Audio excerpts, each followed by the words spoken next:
Hi, my name is Jane. My son Benjamin, he is in the pre-primary program with Miss Sapna.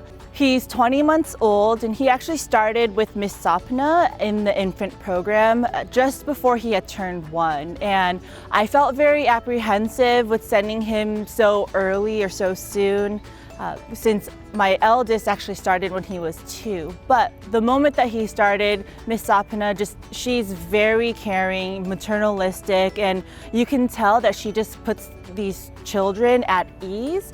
And so Benjamin now, he just doesn't even turn around to say bye to me. He's like, bye, and just runs right in.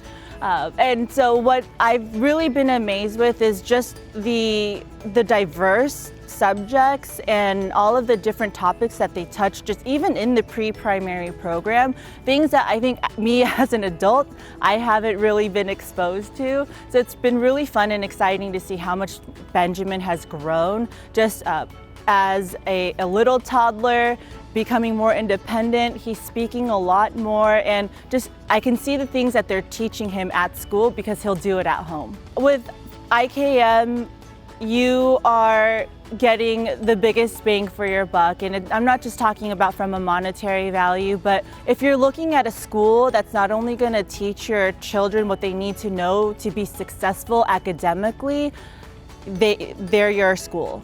But they also teach you from a personal aspect, embracing different cultures. And what I really love about IKM is that you see families from all different cultures and all different backgrounds, and they actually celebrate it. They welcome the families to come to talk about traditions or special holidays, and I don't see that at any other school. And I think especially nowadays, you have so many diverse backgrounds, and having exposure to that at such a young age is critical to being a good citizen, someone who's kind, someone who's compassionate and embraces people with differences.